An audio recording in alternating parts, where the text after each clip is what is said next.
And welcome to the James Dent Show. I have special guests. Got Dylan to my right here, and then to my left, I have Michael. We have two topics that we want to discuss about on the show. We're going to discuss about the Godzilla King of Monsters that's going to be coming out the end of this month on the 31st. For those who haven't seen the trailer yet, please go back to the previous video and look at the trailer to see about the Godzilla. And we're also going to be talking about the Joker movie that's coming out later this summer with Joaquin Phoenix. So without further ado, we're going to go and look at the video for the Joker, and then we're going to come back and we're going to discuss what we think about the Joker movie as well, discussing about the Godzilla movie. So without further ado, let's start the show.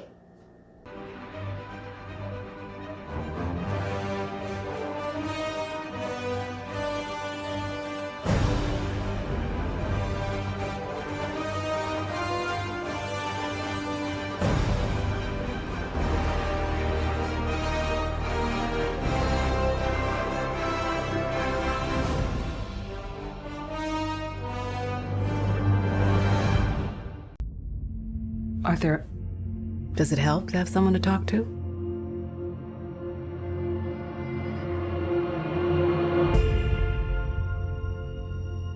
My mother always tells me to smile and put on a happy face.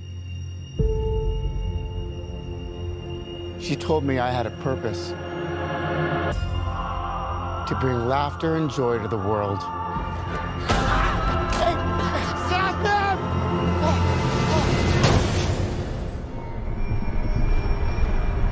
Is it just me? Or is it getting crazier out there? Smile, though your heart is aching. Smile, even though it's breaking. When there are clouds in the sky, you'll get by. What? If you smile to your fear and sorrow, smile, and maybe tomorrow you'll find that life is still worthwhile. If you What's so funny? just Freak!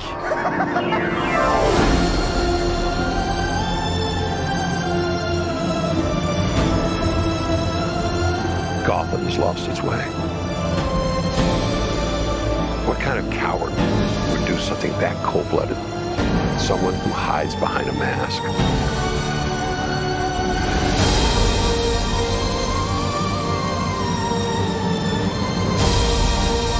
I used to think that my life was a tragedy.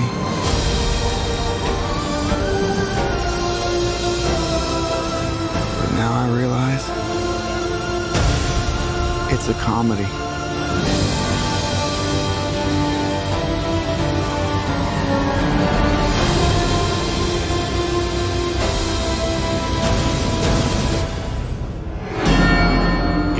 if you just smile. So after looking at the Joker video, we're going to be talking about that in about a few minutes. But let's start with what we said. The first topic is Godzilla. We know that Godzilla is coming out May 31st. And if you haven't seen the trailer, please look at the previous video before this one. And it's labeled under there, Godzilla reaction trailer, what I did by myself. These guys wasn't here for it. But they are here to give me what they think are the suggestions about the Godzilla movie. So we're going to start with Dylan. Dylan, I'm sure you've seen the trailer to the Godzilla. What do you think of it so far? I think it looks good, but I think we've actually discussed this outside of this, but I agree that they probably showed a little too much of the movie. You kind of know everything that's really going on. I think that's one of the big issues with Hollywood and stuff like that. They like to show everything in the trailers, and it's like, okay, I already know what's going on in the movie, so what do I have to look forward to? And I feel like it kind of takes a lot from it, but I also think too that even though they've shown us everything, there's probably bits that they're leaving out or parts of what they've shown are misleading and actually not in the film. So it's a possibility that what they've shown us is just not going to be in the film at all, and we're going to be completely surprised by what we see. Which I think, to me, I think that showing, like you said, we talked about this before, showing so much of the movie in the trailer, which takes out the excitement of watching the movie, because now you already know what's gonna happen. You already seen the battles who's gonna take place and who's gonna fight. And I think they put way too much in the trailer.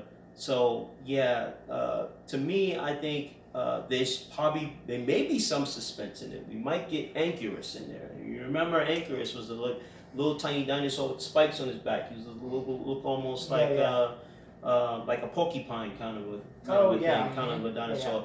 And I think I saw that in the trailer too, where something came out of the mountains on the lower side of the mountain, and it looked like Ankyras. And so it might be a shock that we might even see him into this battle, which will be a reference to Destroy All Monsters, because Destroy All Monsters had all of the monsters in it, with the exception of King Kong. Michael, what do you think about the trailer of Godzilla? Well, I enjoyed the trailer. I enjoyed the presentation. They gave you the matchups, so you gave you some premier matchups. Right. Godzilla Ghidorah, you got Martha Rodan, you got everybody going at each other. Right. But the thing that gets me is when they go that far with it, they're not going to give you backstory. Well, then they're not going to give you a backstory. If you do a backstory, it's going to be a 3-hour long movie. Okay, because then you're going to talk about the origin of Martha, the origin of Rodan, the origin of King Ghidorah. My question is, are they going to have the two alien twins on here? Because whenever Martha's around, the two twins are not too far behind. Are they going to be implemented in this movie? Are they going to be part of the battle between Godzilla, King Ghidorah, or Rodan? Or will it just be Martha by himself and not the twins? Maybe like an introductory? Like an introductory, but to do an origin story on all three would be like a 3-hour movie. I don't think anybody gonna sit 3 hours. I've never seen anybody sit 3 hours for Godzilla. Bad enough people sat 3 hours for Avengers, but I don't think they're gonna do that for Godzilla. No.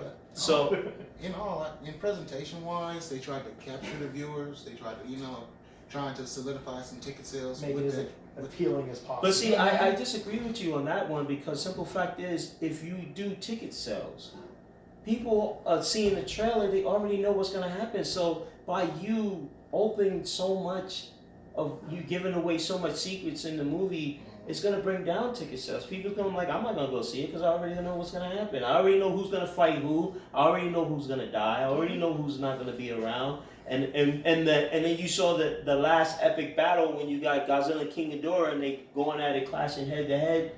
Everybody know the final two monsters that's gonna fight it through the last 25, 30 minutes of the movie is gonna be King Ghidorah and Godzilla. Probably. So I don't think the ticket sales will be as high. Like I said, this is not gonna make a $1 billion movie. It's not gonna break Avengers. It's not gonna break Captain Marvel. It's not gonna break any of the sales record. It may break DC, because DC sucks.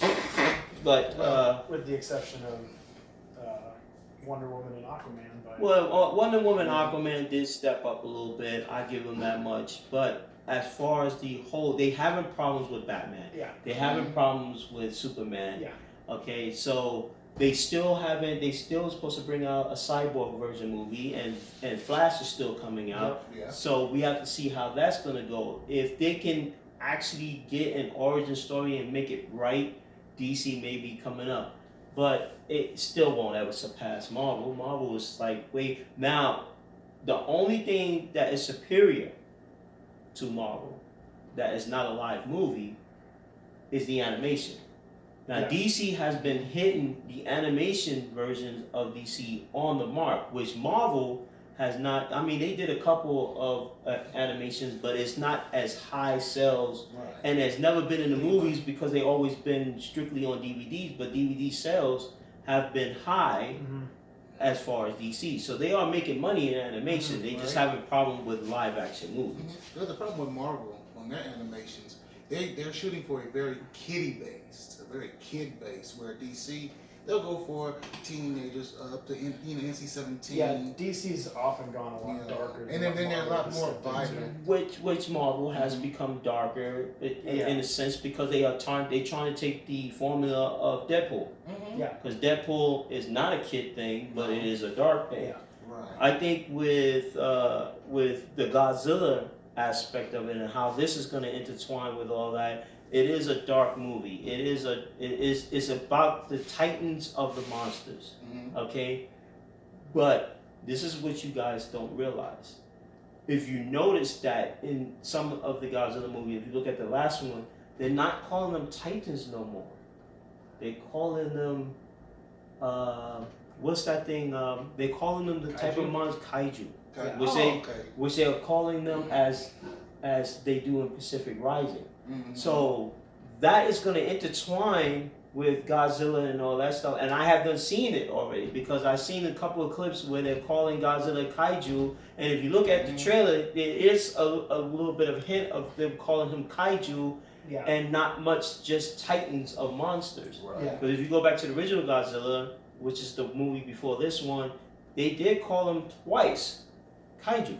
Yeah. So that gives you a hint that it is intertwining with Pacific. Pacific Rim, Yeah, Pacific Rim is intertwined with that, and I think that's what they're gonna start doing. They're gonna start because the second Pacific Rim sucked totally. I never mean, saw it, so the battle of that. I mean, the only good thing was with the battle, but the whole storyline sucked. The first one was great because it introduced us to the kaijus and we know where they're coming from. Yeah. And these are Titan monsters. Yeah. But the second one, I didn't capture what the first one did, and so it lost its spark. It lost its reason to be a sequel.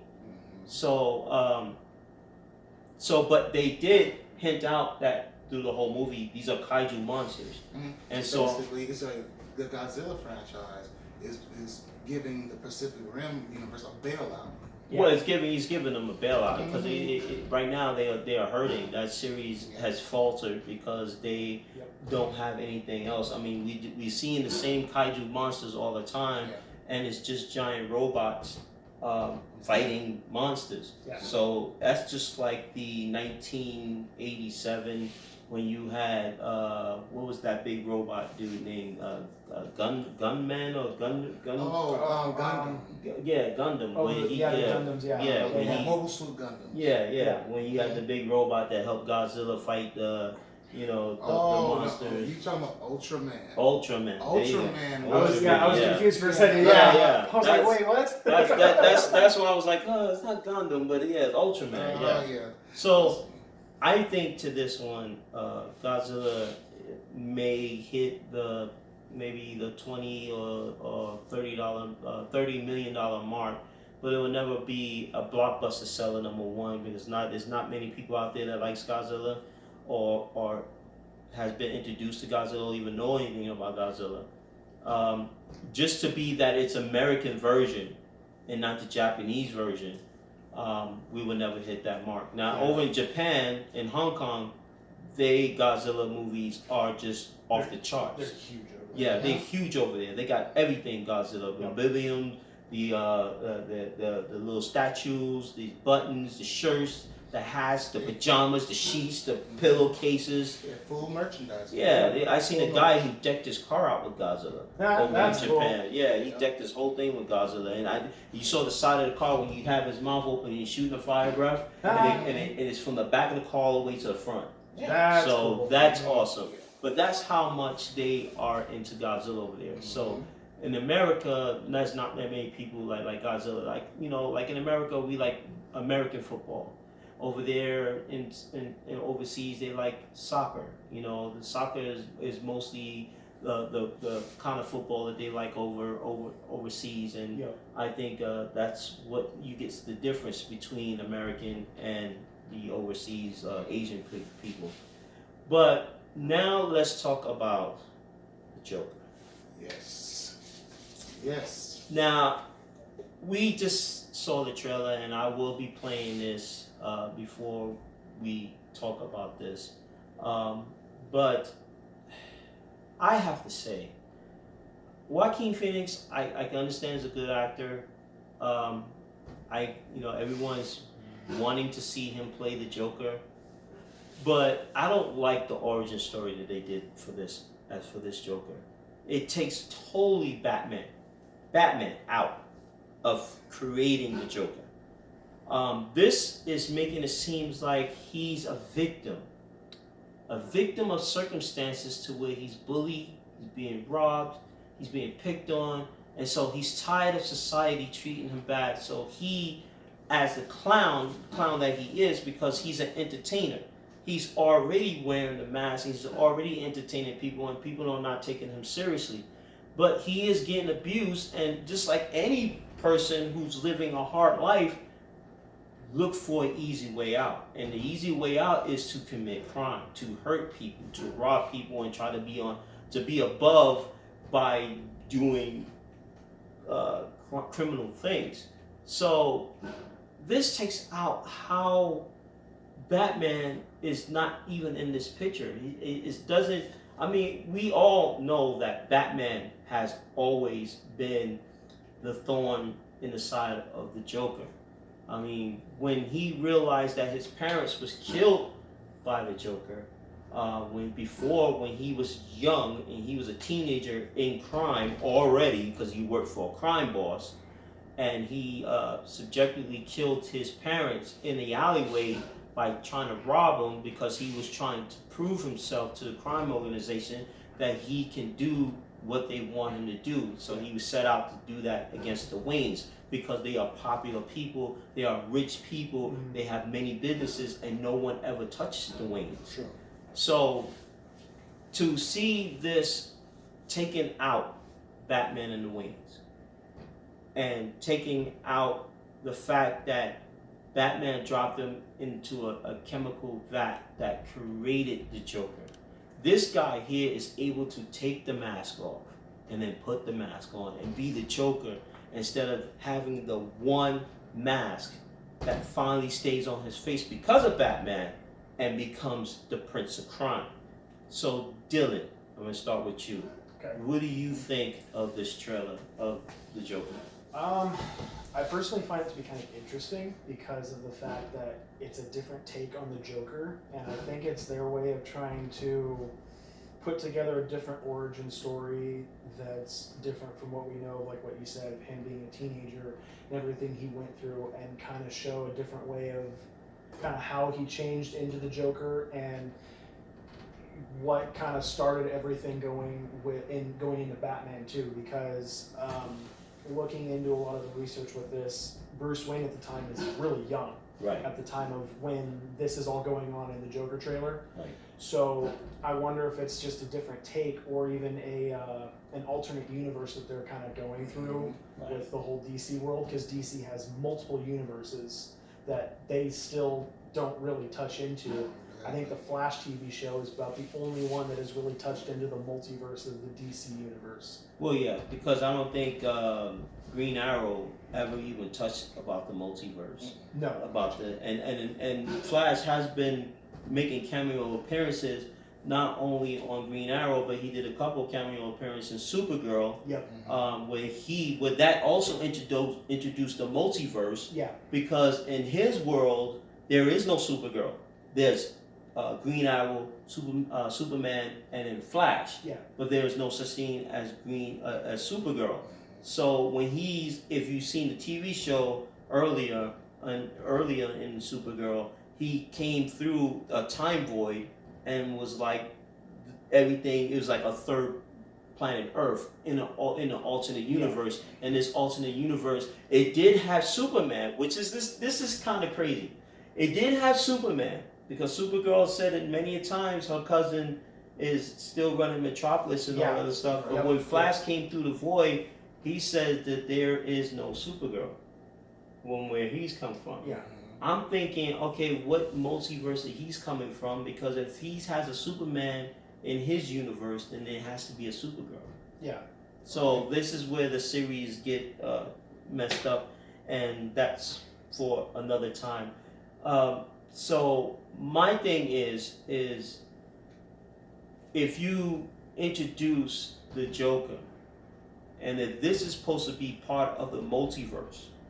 And this is what I'm thinking. I'm just throwing it out there. I'm just throwing that if they're using this movie as a multiverse where there is no Batman, but then this Joker is living the hard life and has been going through crime and seeing that crime does pay through his eyes, that this is what he wants to pursue, this is what he wants to do. So to me, I'm thinking that this movie might be an alternate universe, alternate multiverse, where this universe, as the Joker, there is no Batman. There's just the Joker, and then there's just people who are committing crime. Yeah. That is definitely one. So what do you think of that idea? What do you think of that? Well, I can understand that idea. You know, the multi-universal theory that, you know, but if you take a look at the trailer, okay, he's taking care of his mother, he's working, he's doing, you know, he's a regular Gothamite. Right. Now, we all know about Gotham. That is the hood of the DC universe. Yeah. Yes, it is. It is definitely. That's like that's a good way of putting that. That's DC's Compton. Yeah. Yeah. That's DC, Compton, Watson, South Central, Inglewood, all wrapped together. Yeah, I agree. Yes. Okay. Yes. I mean, I don't think he was just being bullied. He was just an average person in Gotham. You know what I'm saying? He wasn't rich. He was just an average working Joe, like the same people that Batman would have. He would have been one of the people Batman would have saved if Batman would have been around. But Joker and Batman are two totally different ages. Joker's way older than Batman. Which is why they have Mr. Phoenix be as an older Joker. Yeah, it would make sense. It would make sense. But in the comics, when Joker is created, he's younger. Yeah. So this is what I'm saying. This has to be an alternate universe. This has to be a multiverse to where this Joker is starting in the late ages. Think about this one. Now, remember the first not the first Batman, but what's his name? Was Tim Robbins? No. Good. Not Tim Burton. Tim Burton. Tim Burton's version of his version of Batman. Yeah. Jack Nicholson was older than Michael Keaton. Right. Okay. There was no other Joker. Okay, the Suicide Squad Joker. Yeah. That wasn't a real Joker to me. Well, that was that was a millennial of a Joker. That was a heavy metal thug Joker. Yeah. Because he did have tattoos more than he had the damn red lips with the smile. He listened to ICP a lot. Yeah. He looked like he was a juggalo. Yeah, he was definitely, But back to the theories though, because he seemed like they're showing this one. They're just showing his slow climb, not to be in expensive crime, but his slow climb to insanity. And see, and if you're familiar with the Joker, everybody knows that Joker sees insanity as freedom. Yep. And all the things he was suffering in the trailer. If you look at it. Okay, the job, the sick mom, you know, his deteriorating condition. As you know, you can tell something was going on with him. Problems of life. Mm-hmm. Problems of life. So every obstacle that he was introduced was a bad obstacle. Mm-hmm. He's a clown. He's working a low minimum job, which he's not getting paid. People are not respecting him. Probably kids are spitting on him, pissing on his leg. Then he goes to another job as a clown where people are beating him up. Or not beat him up, but just laughing at him because he's stupid, he's silly, and he's petty. Then on his way home, he happens to get mugged. A couple of bullies beat on him, rob him in the alley and stuff like that. And then now he has to go home to a sick mother who's probably on her deathbed, hospice bed, and she's on the verge of dying. So he's upset that the fact that he's gonna lose his mom.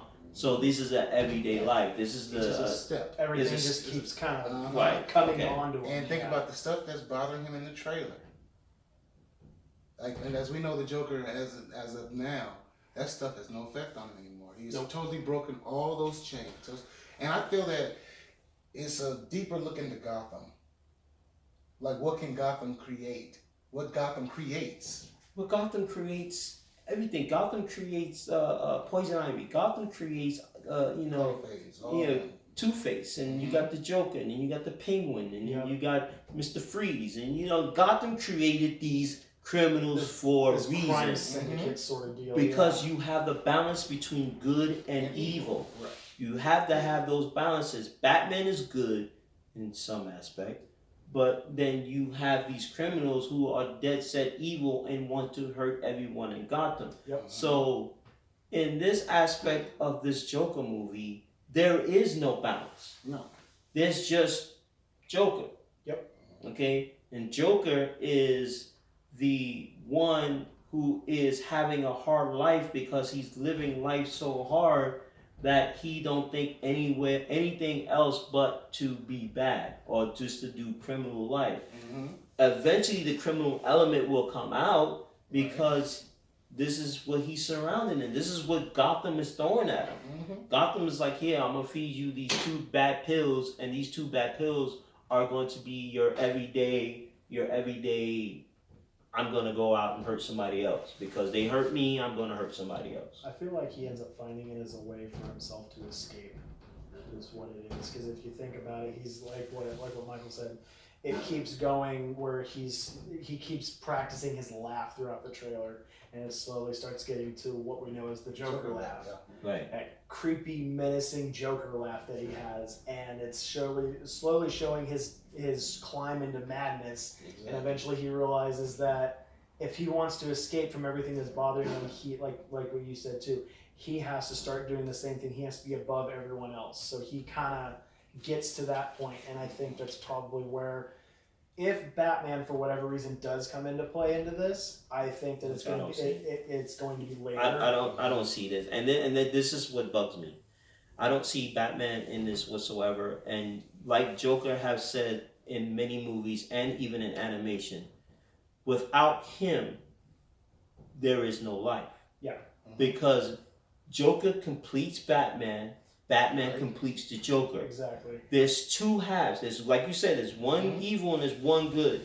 Mm-hmm. Good can't live without evil, and evil cannot live without good. Right. So in this movie, where's the good? Where is the good? That's the thing. Where's the good in this at all? They're showing, like they said, it's about Joker, so he's just showing his decline. But there has to be a balance.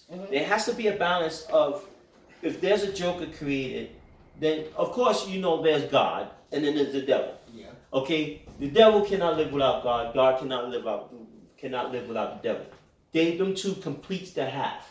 Yeah. So See, where's the other half that completes the Joker in maybe this the movie? other half is comprised into other characters. Maybe there's some people we like. Maybe there's some people that are trying to keep them from going over the edge.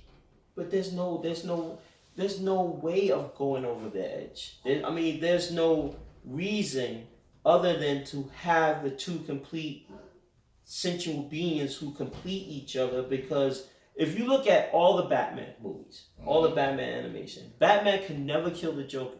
Nope. And the Joker can never kill Batman. He'll kill anyone else around Batman, but he can never kill Batman. He done killed Robin. Yep. He done main Batgirl, who is now Oracle. Okay. Yep. He done also hurted Gordon, and then there's one episode where he did kill Gordon. Yep. Okay. And then anyone around Batman he have done destroyed. He done made Superman go crazy and made him kill his wife and child. Yep. Which in return Superman retaliated and killed the Joker. This brought in injustice. Okay? Because Superman has crossed that line, the line that he swore he would never cross, and that's killing someone. He tried to live the same rule as what Batman did. That's why the Joker had a field day with him. That's why they call him Joker was the one that first called him the Big Blue Boy Scout. Right. yes. Because think about it. He is not ready. Superman was never ready for Joker. No. But it put Superman over the deep end because when he killed Lois and the baby wasn't even born, it was still in Lois's belly, and he dropped Lois at a height outside the window to where she fell to her death. By the time he came to, the damage was already done. When he realized that the Joker had poisoned Superman to do that, Superman immediately went to the prison where Batman was confronting the Joker and trying to make him confess that he was doing all this to Superman. By that time, Superman had burst through the prison wall and ripped out the Joker's heart. But there is a line crossed between the fact that Batman did kill the Joker. If you remember the animation series Killing Joke, Yeah. he did kill Batman. Yeah. I mean, Batman did kill Joker because Joker gave one punchline and he made Batman laugh, and they both laughed together. And then the laugh stopped when it was just only Batman laughing, indicating that Batman killed the Joker. He finally crossed that line. The same line that Superman crossed when he pulled the Joker's heart out. But see, think about it. Everyone knows that Joker's gonna push you to a limit that if you do kill him, you lose. Pretty much, yeah. Because he doesn't really care about life or death like that. No. And he's like, if you prove his point that he's gonna make you. He did the same thing. Remember in Killing Joke, he did the same thing to Commissioner Gordon.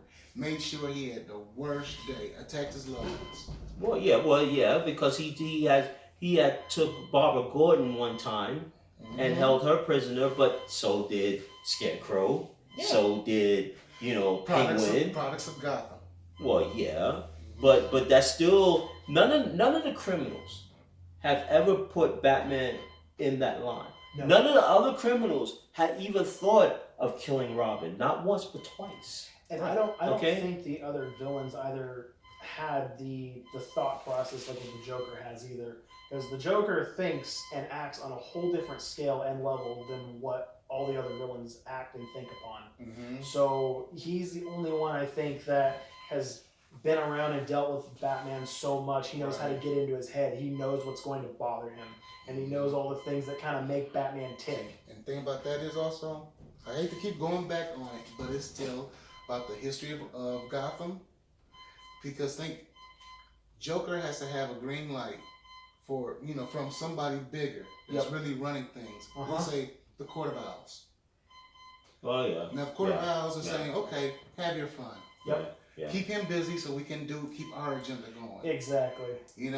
And that's what they're, the underbelly of it all is really what will bubble up to the surface. Right. Well, I just want to let you guys know, excuse the alarm that's going off in the background. It's that stupid alarm clock. I did shut it off, but somehow it came back on its own. But back to the thing in hand is, I understand where this movie's going. I don't like the direction it's going because it takes out of all of the key elements. I know this is something new. I know this is something fresh for the Joker. This is like giving the Joker its own origin story. Yeah. But we already know the origin story of Joker. We already know how the Joker is created. Let's keep the Joker going because the simple fact is Joker is Batman. Batman is Joker. No matter how many ways you want to look at it, that's just how it is. Well, Batman can never... Batman has crossed the line in one animation to killing the Joker. But all of the other... If you look at Tim Burton's and all the other Batman movies after that one, Batman, even in the comic books, can never kill a Joker. He would never cross that line to kill a human being. Never did. Even though Joker probably deserved half the deaths that he done. He deserved to be put on death penalty. He has killed before. Batman has killed before. Yes. Remember the Russian assassin that shot Nightwing. And he locked him in the door. So that's two. That's one thing. Batman will cross the line. Right. He'll cross it, but I thought it was kind of punkish. Because he didn't want to kill him. But he wanted to make sure that he would never get out or never hurt anybody again. And it kind of wound up. He killed him anyways. Yeah, he wound up killing him anyway because he finally was just like Superman. Superman killed Zod in The Man of Steel. He was given an ultimatum where he had no choice. It's the same thing like Batman. Yep. Batman had no other choice when he killed that guy. He had no other choice. He had to find a way to try to stop him. Yep. Superman was the same way. He was put in a predicament where the beams was coming out of Zod's eyes and a family of 3, husband, wife, and a child, is in the crosshair of these eye beams, and Superman is trying to tell him, no, don't do it, don't stop, and the beams was getting closer and closer to that family, and he had to snap Zod's neck to stop him. So that's making Superman right there. But see, Hollywood is forcing these characters to kill. Yeah, because in the comic books they would never do it. Find any other way except kill him. Exactly. Right. Like he could have put his hands in front of Zod's eyes and stop the beams from reaching the family. Or he could have turned Zod totally completely around to where he didn't have to snap his neck. No. He didn't have to. But Hollywood's forcing him. Take Batman versus Superman. Okay? Oh, that movie was horrible. We know that movie was horrible. Yes, we it know was. that movie was terrible. It makes my stomach hurt. But thinking about it. didn't Batman kill those people when he was chasing them behind the with the Batmobile with the two trucks and That's he not the was only people. shooting? He was shooting bullets at them. Yeah. Or how about the couple of people that he killed? And he was branding them like it was freaking cows. Yeah, They yeah. had Batman symbols on their skin, but they was dead. Yeah. Once again, Okay. Hollywood is forcing superheroes to kill people. But see, back at the Michael Keaton Batman. They didn't show it, but he killed a few henchmen. When you throw somebody down a belfry. Yeah, it's kind of implied someone's dead at that point. That made that one black guy that put the tips on him. He put tips on him to the point where he had to do something about it. Well, yeah. He had to stop it. Yeah. So Batman has been forced, even in the movies, Batman has been forced to kill many times. Well, just like Batman, the second one, when you had the Penguin and Catwoman, Yes. and he Oh, killed yeah. he killed Penguin. He killed Penguin at the end. And he killed a few of Penguin's henchmen. And and then the Batman after Batman, the next movie after that was the one where Jim Carrey played the Riddler and Dr. Freeze was Arnold Schwarzenegger. Mhm. He killed the Riddler. Yeah. He killed. Oh yeah, I forgot about No, that. he didn't kill the Riddler. He made the machine turn on the Riddler. He Right, did something right. to the machine. No, yeah, and then it made him go crazy. But I think he killed Mr. Frost. I haven't seen that movie. Yeah, in years. it's been a long time. I still remember when she asked him. She said, "Who are you?" He said, "I'm the Batman." And he started going like this, and I was like, "What the hell?" I was like, That's that Val Kilmer. But Jim Carrey, I mean, he played the Joker. I mean, he played the Riddler pretty good. man. But when he just came, when that doctor asked him, she said, "Who do you think you really are?" He said, "I'm the Batman." And he's like, he was trying to fly with the straight jacket on. And it was like, That was old school crazy. that was Jim old. Carrey. Yeah, that was old school. Jim, yeah. That's the way Batman used to leave his villains. Well, yeah. Yeah, I mean, But once again, Hollywood did force a lot of superheroes to die. I mean, to force to kill bad people, and then they died. I mean, look, some of the villains that we know plays on sequels, like Superman, Man of Steel. Man of Steel was okay visually. Yeah. Okay, visually it was good.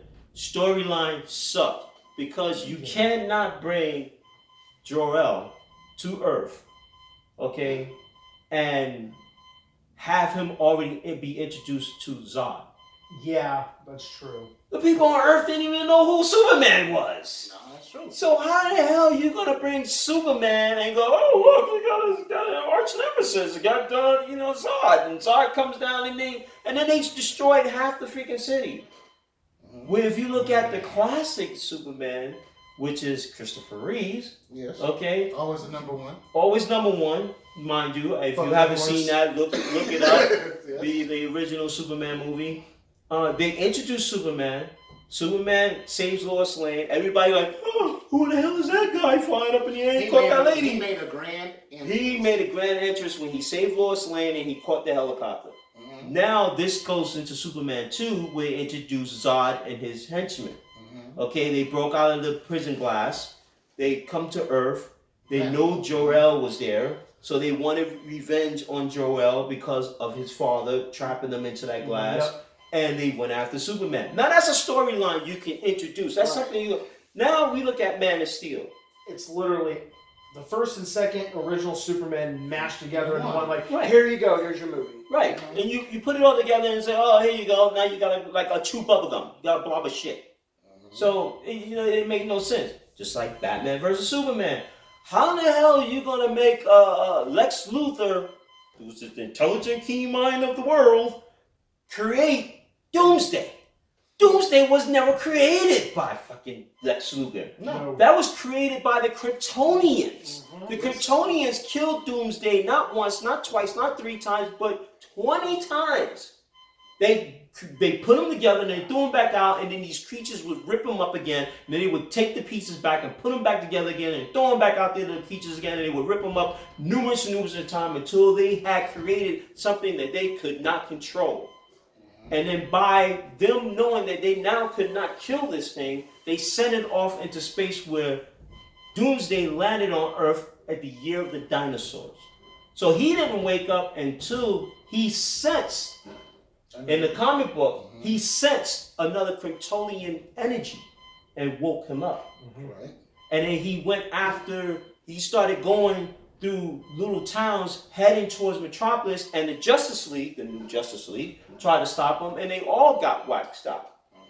The only one that stood toe to toe with Doomsday at the time was Maxima.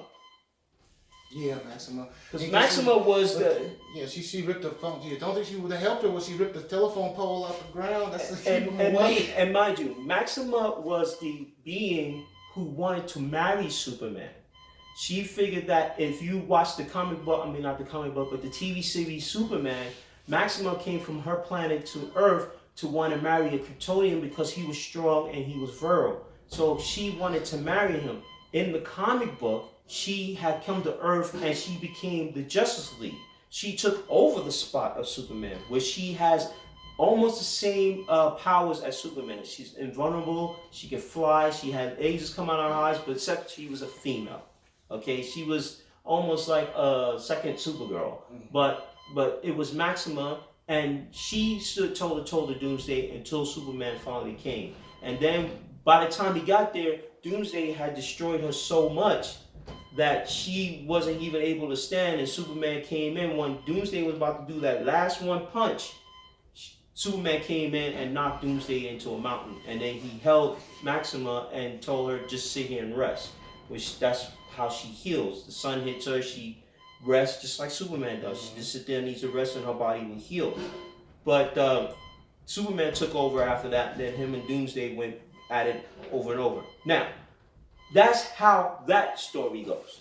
Now you go to Batman versus Superman, and you got Lex Luthor taking Zod's body and using it to create a Doomsday. What the fuck? Yeah. Who even thought about we watch movies, we read the comic books, let's go with our way. That's these things around that doesn't make any freaking sense.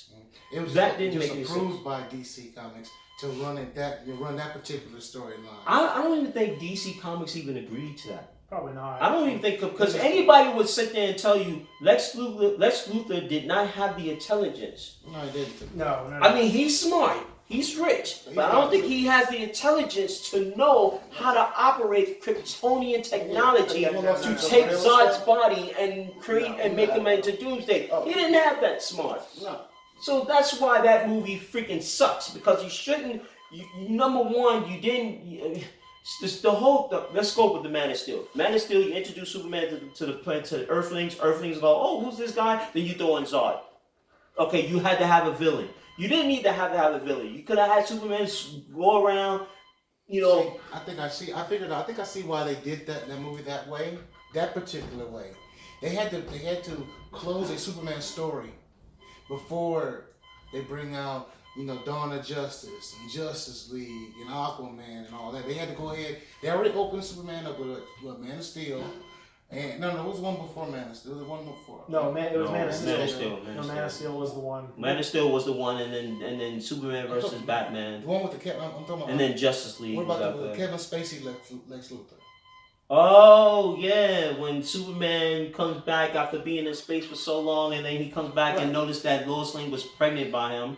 Now, that movie sucked because simple fact is, how in the hell Superman gonna have sex with Lois without killing her?